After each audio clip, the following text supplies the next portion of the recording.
I fear, my children, that you will think that the prologue is overlong for the play, but the foundations must be laid before the building is erected, and a statement of this sort is a sorry and a barren thing unless you have a knowledge of the folk concerned. Be patient, then, while I speak to you of the old friends of my youth, some of whom you may hear more of hereafter, while others remained behind in the country hamlet, and yet left traces of our early intercourse upon my character which might still be discerned there. Foremost for good amongst all whom I knew was Zachary Palmer, the village carpenter, a man whose aged and labor-warped body contained the simplest and purest of spirits. Yet his simplicity was by no means the result of ignorance, for from the teachings of Plato to those of Hobbes there were few systems ever thought out by man which he had not studied and weighed. Books were far dearer in my boyhood than they are now, and carpenters were less well paid, but old Palmer had neither wife nor child, and spent little on food or raiment. Thus it came about that on the shelf over his bed he had a more choice collection of books, few as they were in number, than the squire or the parson, and these books he had read until he not only understood them himself, but could impart them to others. This white-bearded and venerable village philosopher would sit by his cabin door upon a summer evening, and was never so pleased as when some of the young fellows would slip away from their bowls and their quoit-playing in order to lie in the grass at his feet, and ask him questions about the great men of old, their words and their deeds. But of all the youths I and Reuben Lockerby, the innkeeper's son, were his two favorites, for we would come the earliest and stop the latest to hear the old man talk. No father could have loved his children better than he did us, and he would spare no pains to get at our callow thoughts, and to throw light upon whatever perplexed or troubled us. Like all growing things, we had run our heads against the problem of the universe.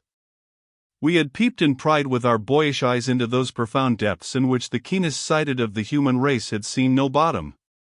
Yet when we looked around us in our own village world, and saw the bitterness and rancor which pervaded every sect, we could not but think that a tree which bore such fruit must have something amiss with it.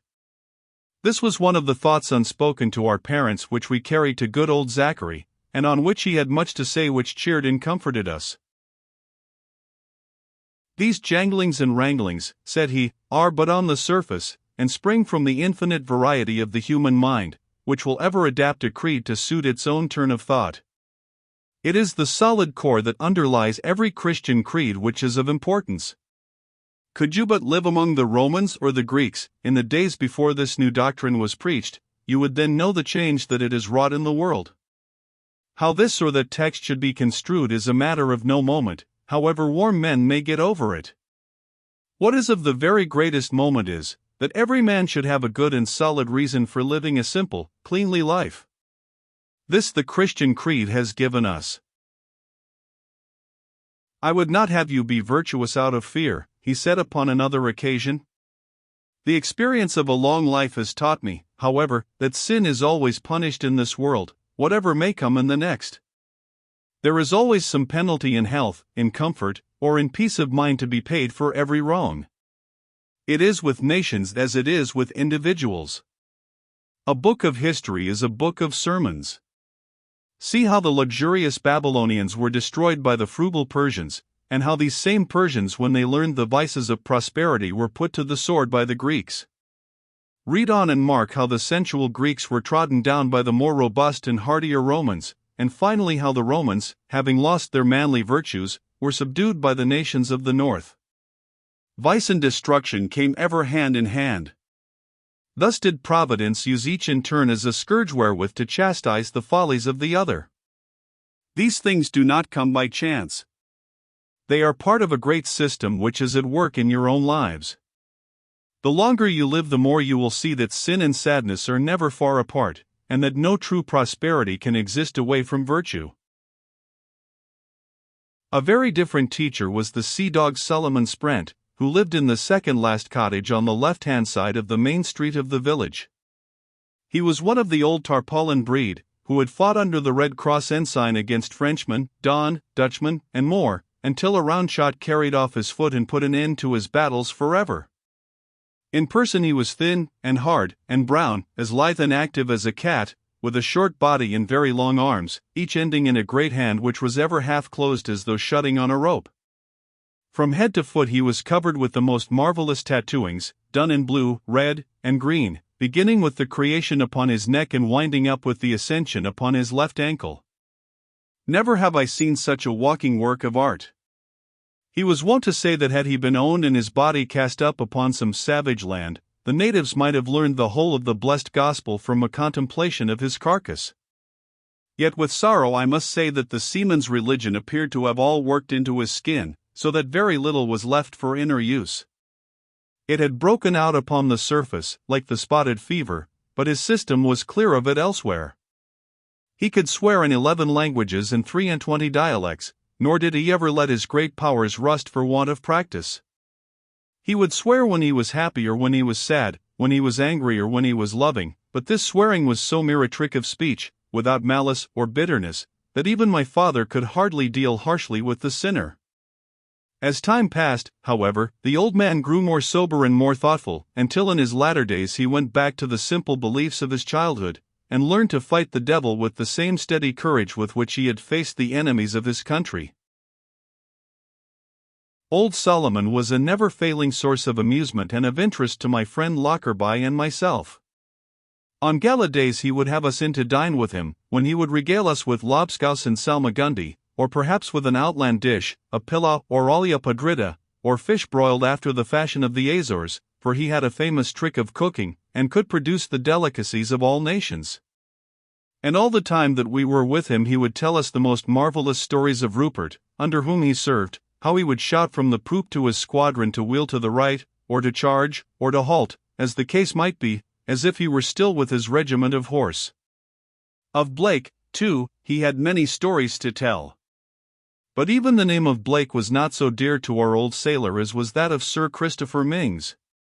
Solomon had at one time been his coxswain, and could talk by the hour of those gallant deeds which had distinguished him from the day that he entered the navy as a cabin boy until he fell upon his own quarter-deck, a full admiral of the Red, and was borne by his weeping ship's company to his grave in Chatham churchyard. "If so be as there's a jasper sea up aloft," said the old seaman, "I'll wager that Sir Christopher will see that the English flag has proper respect paid to it upon it, and that we are not fooled by foreigners. I've served under him in this world, and I ask nothing better than to be his coxswain in the next, if so be as he should chance to have a vacancy for such."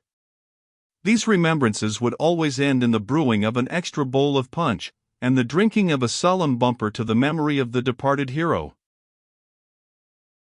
Stirring as were Solomon Sprent's accounts of his old commanders, their effect upon us was not so great as when, about his second or third glass, the floodgates of his memory would be opened, and he would pour out long tales of the lands which he had visited, and the peoples which he had seen. Leaning forward in our seats with our chins resting upon our hands, we two youngsters would sit for hours, with our eyes fixed upon the old adventurer, drinking in his words, while he, pleased at the interest which he excited, would puff slowly at his pipe and reel off story after story of what he had seen or done.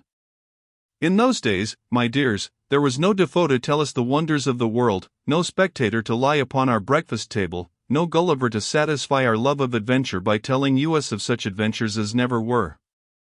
Not once in a month did a common newsletter fall into our hands. Personal hazards, therefore, were of more value then than they are now, and the talk of a man like old Solomon was a library in itself. To us it was all real.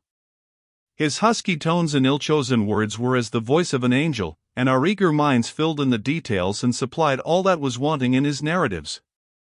In one evening we have engaged a Sallee rover off the Pillars of Hercules, we have coasted down the shores of the African continent, and seen the great breakers of the Spanish Main foaming upon the yellow sand, we have passed the black ivory merchants with their human cargoes, we have faced the terrible storms which blow ever around the Cape de Boa Esperanza, and finally, we have sailed away out over the great ocean beyond, amid the palm-clad coral islands, with the knowledge that the realms of Prester John lie somewhere behind the golden haze which shimmers upon the horizon.